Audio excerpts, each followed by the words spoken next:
Bir жылдагы айлардын берекелүү султаны Рамазан болсо, bir жылда 365 күн түн болуп, түндөрдүн эң жакшысы бул Кадыр түн.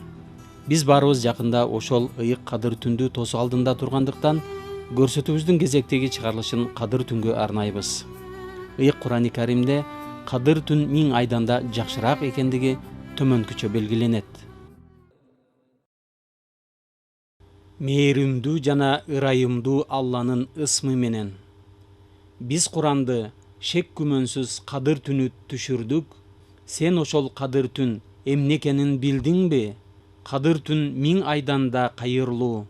Периштелер жана рух Жабраил ал түнү жараткандын уруксатын алып, өкүмдөр менен жер бетине түшүшөт. Ал түн таң шоокум салганга чейин бейпил түн. Bismillahirrahmanirrahim. Alhamdulillah wassalatu wassalamu ala nabiyina Muhammad wa ala alihi wa sahbihi ajma'in. Урматтуу мусулман бир туугандар, Алла субханаху ва таала айлардын султаны кылган Рамазан айы, ал эми түндөрдүн султаны бул Кадыр, Лейлатул Кадыр, Кадыр кечеси бул бардык түндөрдүн султаны. Алла субханаху ва таала бул Кадыр кечеси боюнча Кур'ан-ы Каримде «Инна анзалнаху фи лейлатил Кадр» биз Кур'ан-ы Каримди Кадыр кечесинде түшүргөнбүз дейт.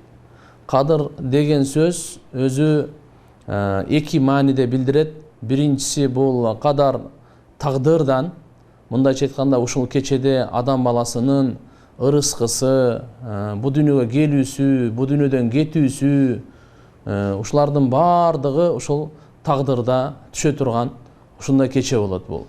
Экинчиси болсо кадыр деп, мына бизде деле кадырлуу, бул бир түндө Алланын алдында кадыры жок адам бир түн ибадат кылып койсо уктабай, кадырлуу, даражалуу, мертебелүү, шандуу болуп калат. Демек бул кадыр кечеси адамдын кадырын көтөрө турган кече. Адамдын баркын көтөрө турган кече. Алла Тааланын алдында баалуу кыла турган кече.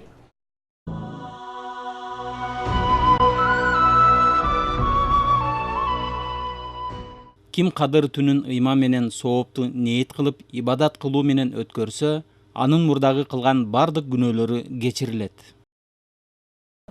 Алла субханаху ва таала Лейлатул Кадр деп Кур'ан-ы Каримде айтканы, бул Кадыр кечесинде эки байланыш бар. Биринчи асман байланышы, экинчи жер байланышы. Асман байланышы дегенде буда Алла субханаху ва таала Кур'ан-ы Каримин түшүргөн, Лаухул Махфуздан Байтул Изза деп коет. Лаухул Махфуз деген Алла Тааланын ушундай бир махлук жаралган, ошо Алла Тааланын тагдыры, ушул жазылы тагдырды Алла субхан жазып койгон, бардык нерсени жазып койгон ошол Лаухул Махфуздан бир кечеде, Кадыр кечесинде Алла субхана ва таала Байтул Изза, 7-чи асмандагы ошол жайга Байтул Изза деген жерге Алла субхан түшүргөн. Андан кийин 23 жылда адам баласынын өзүнүн даярдыгы, жөндөмдүүлүгү боюнча акырын Кур'ан-ы Карим 23 жылда түшкөн.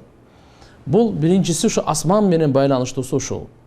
Экинчиси болсо жер менен байланыштуусу, бул Кадыр кечесинде бул 1000 айдан Лейлатул Кадр хайр мин альфи шахар деп 1000 айдагы ибадаттан жакшыраак дегени, бул пайгамбарыбыз саллаллаху алейхи ва салламдын сахабалары, жора жолдоштору бардык ушу жакшы иштерди кылууга, сооптордуга умтулууга дайым бири-бири менен жарышат эле.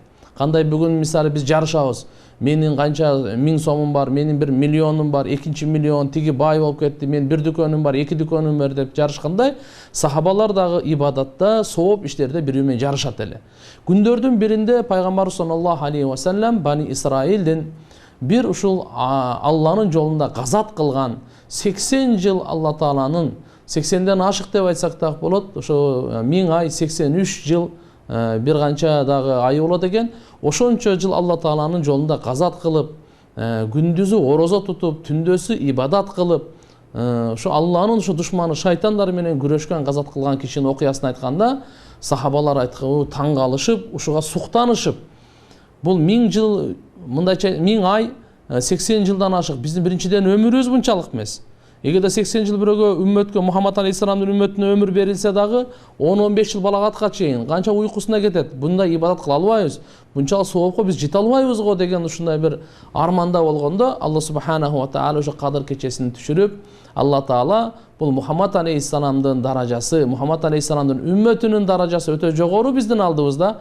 Ал 80 миң айда кылынган ибадаттын сообун биз бир түндө эле беребиз деп мынандай кылып туруп Алла субханаху ва таала Кадыр кечесиндеги Лайлатул Кадр хайр мин альфи шахр дегени бул 1000 айдагы ибадатка барабар эмес, 1000 айдагы ибадаттан жакшыраак бир кечедеги ибадатты берди да.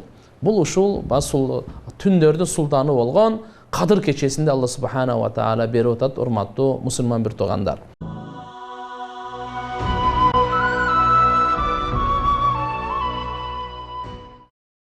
Алла таала Кадыр кечесин менин үммөтүмө рахмат кылып берген, башка үммөттөргө берген эмес. Акыркы пайгамбардын үммөтүндө мындай жакшылыктын берилишинин көптөгөн себептери бар. Кээ бир хадистерде айтылгандай, пайгамбар саллаллаху алейхи ва саллям мурдагы үммөттөрдүн өмүрүн көрдү. Алар өтө көп жашашкан. Ал эми анын үммөтү аз жашайт экен. Эгер анын үммөтү өмүр бою жакшылык кылса да, аларга тең келиши мүмкүн эмес. Ушуга Алланын сүйүктүү пайгамбары саллаллаху алейхи ва салламдын көңүлү иренжиди. Анын көңүлүн көтөрүү үчүн Алла таала ушул Кадыр түндү тартуу кылды. Кайсыл бир бактылуу адамга өмүрүндө 10 Кадыр түндү ибадат менен өткөрүү насип болсо, анда ал 833 жыл 4 айдан да көбүрөөк толук ибадат кылганга барабар болот. Балагатка жеткенден бери бир дагы Кадыр түндү ибадатсыз өткөрбөгөн улуу адамдар кандай гана суктанаарлык.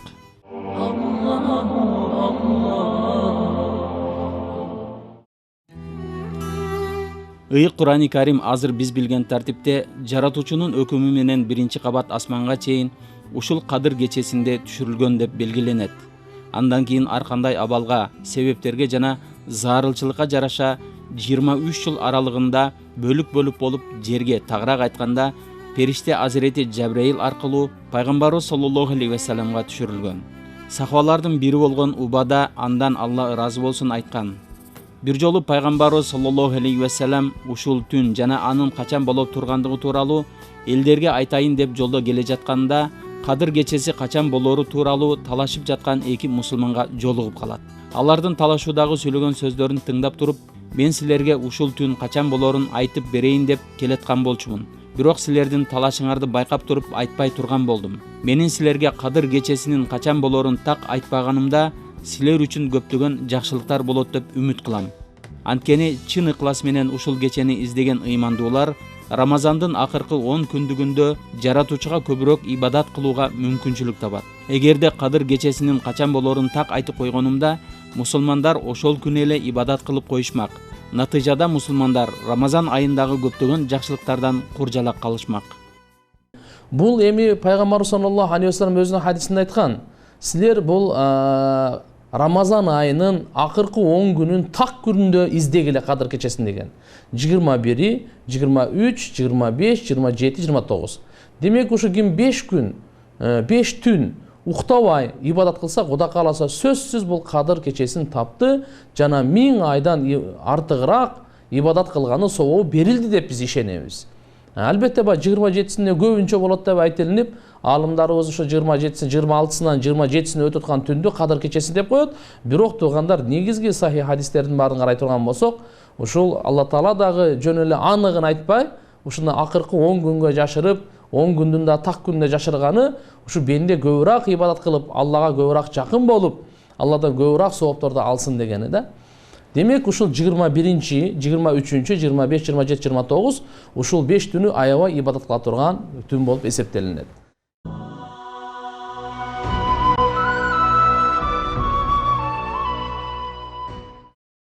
Кадыр кечесин орозонун акыркы 10 күнүнүн так күндөрүнөн издегиле.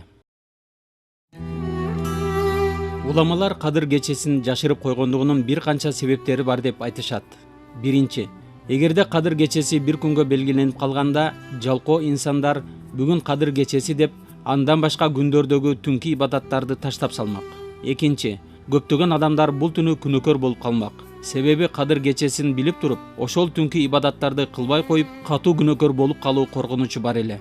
Үчүнчү, эгерде кадыр кечеси белгиленип калганда кайсы бир пенде кокустан ал кечени тоса албай калса, калган түндөрү өкүнүп калмак.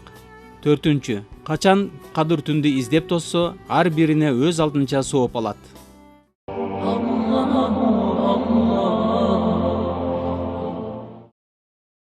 Эми кандай кадыр түндү кандай өткөрүшүбүз керек? Кадыр түндө негизгиси биз бул жерде Алла Таалага Куранын Каримин окуп, намаз окуп, Алланын зикирин кылып, жакшы дуаларды кылып, бири-бирибизге жакшы насааттарды, жакшылыкка чакырып, ушундай бир дин таалимин өтүп, өткөн тарыхтарды, мурдагы үммөттөрдү, ахиреттеги жашоолордун ушулар боюнча ушундай кылып кадыр түндү ибадатта бир өткөрөтсөк, бул Алла Субханаху ва Таала жагымда болот. Мындан бир нече жыл мурда элдеги диний түшүнүктүн тайкысынан уламбы, же Совет доорундагы 70 жылдык атеизмдин таасир бергендигиненби, айтор кадыр түндү туура эмес тоскон күндөр да болгон. Туура эмес дегенибиздин себеби ошол мезгилдеги кадыр түн тособуз деп таң атканча теледен ырчылардын ырын берип, ал ырчылар жагылган отту айланышып, шариатка такыр туура келбеген деңгээлде шан шөкөт менен өткөрүшкөн. Азыр Кудайга шүгүр элдин диний түшүнүктөрү бир аз болсо да жогорулагандан уламбы, Бишкектин көчөсүндө жөн эле эс алып жүргөндөрдөн ушундай от айланып ар кандай ырларды ырдап, шан шөкөт менен кадыр түн тосуга болобу деп сурап көрсөк, алар мынтип жооп беришти. Антип ырдап, мындай ичимдик эмелердин колдонгон туура эмес да, мындай бийлеп, сийлеп. Ал күнү ушу мындай Кудайга эме кылып, Курандарды көпкө окуп, ыйман келтирип кылыш керек да. Шариаттан да отайланган, ырдаганга тыюу салынган. Алладан тилеп намаз окуп, 5 вакыт намазын окуп, түндүн нафил намаздарды окуш керек. От айланган ширк болуп калат. Кадыр түндү бул концертке байланыштырган болбойт менимче. Кадыр түн бул бир гана Аллага сыйына турган күн. Ошол нерселер билбегендиктен болуп атат. Эми мындайча айтканда, муну мусулманча, мусулмандар кандай өткөргөн болсо, чыныгы мусулман форматында өткөрүш керек. Мындайча айтканда, Куран окуу менен, намаз окуу менен, андан кийин жыйналууга болобу, жыйналууга болот. Эгерде ошол кадыр түн жөнүндө жосо ошол түнү бир даават, исламды терең билгендер, ислам жакшы билгендер сөз сүйлөшөн тегерегинде адамдар чогулуп укса болот. Ошол түндү колдон келсе уктабастан сооптуш аракеттерим садака бериш керек.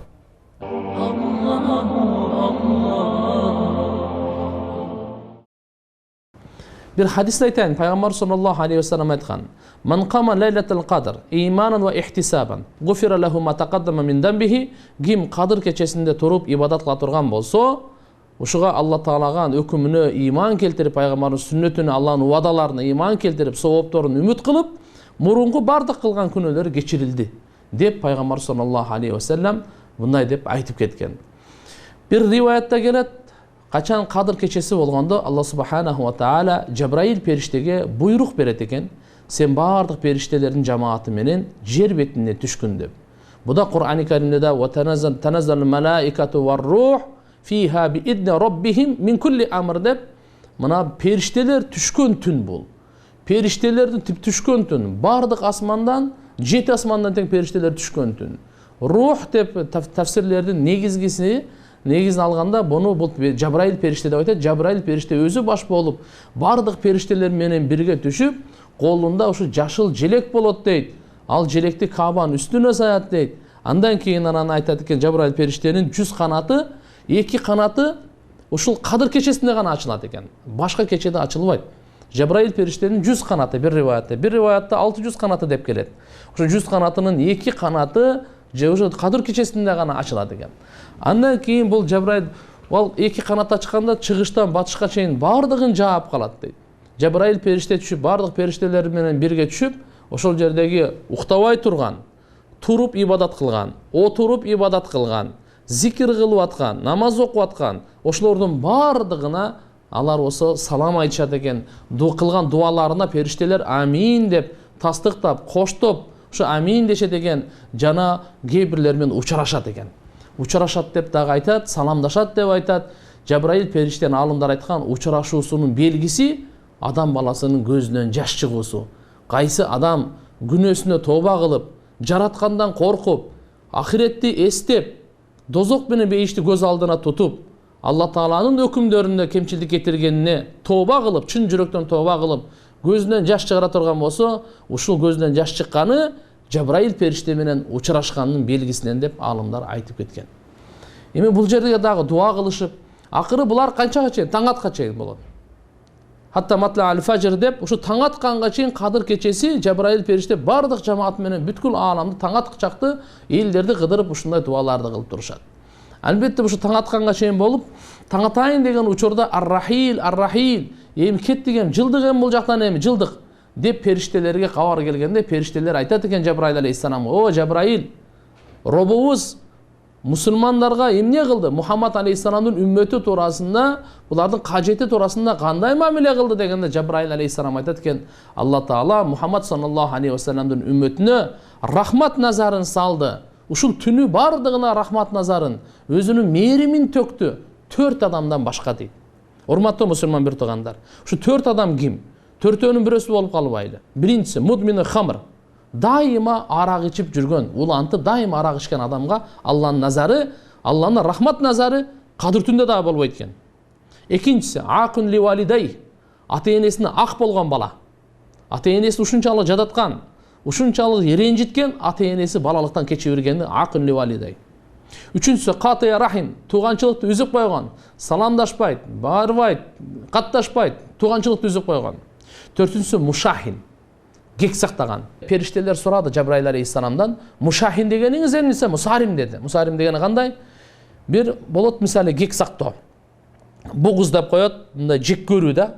Жөн эле жек көрүп коет болду. А мушахин дегени жек дагы көрөт. Экинчисинен ага зыян жеткирүүнүн дайым аракетинде. Эптеп буга зыян жеткирсем, малына, жанына, обруюна ушундай бир зыян жеткирсем деген кек сактаган кишинин дагы ушул Кадыр кечеси, берекелүү кечеде, ыйык кечеде дагы күнөөсү кечирилбей калат экен туугандар. Демек баарыбыз ойлонушубуз керек, 4өөнүн арасында мен жокмунбу? Ушу 4өөнөн мен жокмунбу деп. Эгерде ушу 4өөнүн арасында жок болсок, Кудай кааласа Алла субханаху ва таала мына ушу күнөөлөрүбүздү кечирип, рахмат назарына салып, даражабызды көтөрөт деген сөз.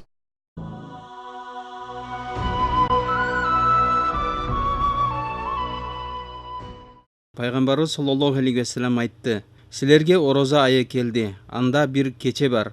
Ал 1000 айдан артыгыраак. Эгерде кимде ким ошол кечеден кур калса, анда ал бардык жакшылыктан кур калды. Бирок ал кечеден эң бактысыз адамдан башка эч ким кур калбайт." Кадыр түндүн өзгөчөлүгүн башка түндөргө караганда даана байкоого болот дейт.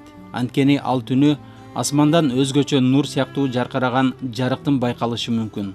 Бул жарыктык күндүн да, айдын да, электр жарыгына да окшогон өзгөчө бир ажайып жалтыраган нур сыяктуу. Кадыр түндө дарактар да баш ийип жүгүнөрү белгиленген. Периштелердин канаттары байкалып, анча-мынча алардын үндөрү да угулуп калышы мүмкүн деп айтылат.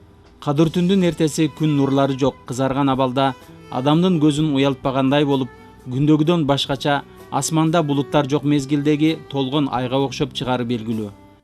Кадыр түнү асмандан периштелер ушунчалык кысылган абалда дейт. Асман ушундай кенен болгону менен баягы бөтөлкөнү шишеге суу куйганда баягы мойнунан кантип кысылып суу төгүлгөн болсо ичине, ошол сыяктуу периштелер кысылган абалда жер жүзүнө түшөт дейт. Кадыр түнүнүн бир ишараты ошол кадыр түн болгондон кийин эртең менен таң атпай күндүн нуру ушундай өчүңкү абалда күн жаңырып, анан кадыр түн болгону ушундай мээлүүн болуп, салкын болуп, бир аз дагы жел аркы жүрүп, анан баягы жамгыр кичине себелеп кетет дейт да. Ушундай ишараттар бар. Алымдар тарабынан айтылган, пайгамбарыбыз тарабынан айтылган. Мына ушул түнү кайсыл гана инсан болбосун таң атканча уктабастан дуба кылып чыкса, анын кылган дубаларын Алла Таала эч кайтаруусуз кабыл кылат. Демек ушундай мүмкүнчүлүктү колдон кетирбөөгө аракет кылганыбыз эң жакшы.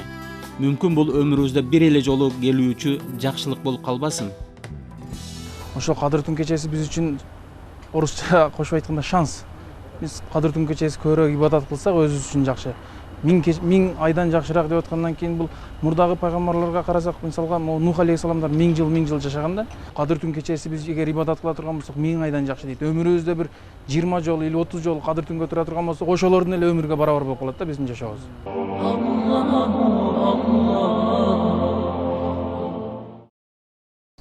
Айша разияллаху анха энебиз пайгамбарыбыз саллаллаху алейхи вассаламдан сурады: Я Расулалла, эгерде кадыр кечесин таап калсам, кайсы дуаны кылайын деди. Алла Тааладан тилегеним, анткени бул узак убакыт эмес бул. Кайсыны эң бир маанилүү, эң бир зарыл, ушундай бир дуаны мага үйрөтсөңүз, кадыр кечесинде мен Алла Тааладан ушуну сурайын мен. Мен бенде катары сурайын, Алла Роб, Алла Таала жаратуучу катары берсин. Ошону сурайын дегенде пайгамбар саллаллаху алейхи вассалам айтты, Айша мына дуаны кылгын деди. Аллахумма иннака афуун, тухиббул афва фа'фу анни. Я Алла, сен кечиримдүүсүн, кечиргенди жакшы көрөсүн, мени кечиргин. Андыктан мени кечиргин. Алла субхана ва таала кечирүүчү, Алла Таала күнөөлөрдү кечирбесе, бирөө да бейишке кирбейт. Алла Таала кечиримдүү. Бенде кечирим сураса Алла субхана ва таала кечире берет. Тухиббул афва деп кечиргенди Алла Таала жакшы көрөт. Алла Таала бенденин биринчи кечирүүчү, экинчи кечиргенди жакшы көрөт. Ошон үчүн иншалла мени кечиргин деп, фа'фу анни, мени кечиргин деп ушу дуаны. Бул пайгамбарыбыз Мухаммад саллаллаху алейхи вассалам Айша энебизге үйрөтүп, бүткүл үммөткө белек катары кыямат күнгө чейин келе турган үммөткө белек катары ушу дуаны тартуулады. Демек, урматтуу мусулман бир туугандар, ага эни эже карындаштар, кадыр түнү көбүрөөк дуа кылына турган ушул дуа Аллахумма иннака афуун тухиббул аффа фа'фу анни. Я Алла, сен кечиримдүүсүн, кечиргенди жакшы көрөсүн, мени кечиргин. Эмне үчүн айтып атабыз? Бу дүйнөнүн бакыты күнөөлөрдүн кечирилүүсү. Ахиреттин бакыты дозоктун отунан кутулуп бейишке кирүүсү. Бу дүйнөнүн бакыты байлыкта, бийликте, чырайлыкта, күчтө эмес. Бу дүйнөнүн бакыты Алла Таала бенденин билип-билбей кылган күнөөлөрүн кечирип койсо, рахматына алып, мээримине салып койсо, ушул бу дүйнөнүн бакыты ушул. Мен үчүн эмне кайырдуу боло турган болсо, мен үчүн эмне жакшы боло турган болсо, ошол нерсенин ишке ашуусуна о Кудайым жаратканым жардам бер деп. Туурабы? Мисалы, мен келечекте үйлөнөм, келечекте балким машина алам, келечекте үйлүү болом, келечекте балким бир илим билимге баягы карьера жасап бир тепкичтерге чыгышым мүмкүн. Ошол мен үчүн кайырдуу болобу же мен үчүн азап болобу? Аны биле албайбыз, Алла Таала билет. Ошон үчүн ошол нерселердин кайырдуусун тилеш керек. Машина алып атсам кайырдуусун тилешим керек.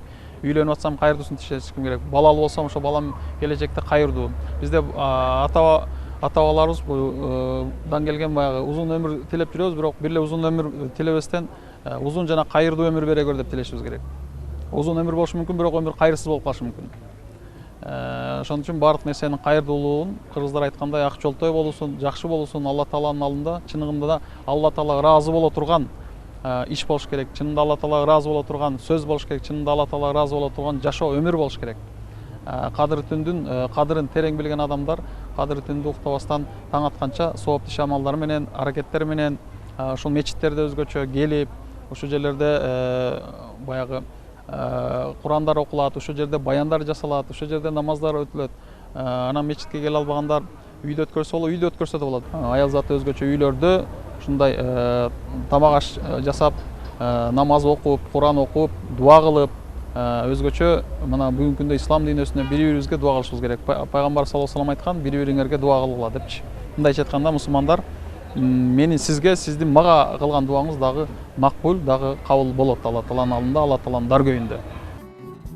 Албетте, кадыр түн баарыбыз үчүн эң маанилүү болгондон кийин, бул түндө туура дуба кылганыбыз эң жакшы. Эки дүйнөнүн жакшылыгын сурап, акыретибиз үчүн пайдалуу болгон мүмкүнчүлүктү колдон чыгарбаганга аракет кылышыбыз керек. Кичине эле турушу менен орозонун акыркы 10 күндүгүн түндөсү уктабай, ибадат менен өткөрүп койсо, ар кимибиздин өзүбүз үчүн пайдалуу.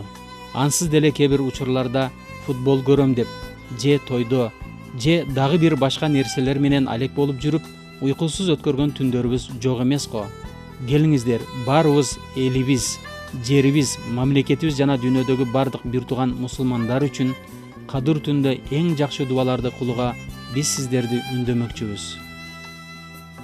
Алла субханаху ва таала баарыбызга кадыр кечесин өзү буйурсун. Кадыр кечесинде ушундай бир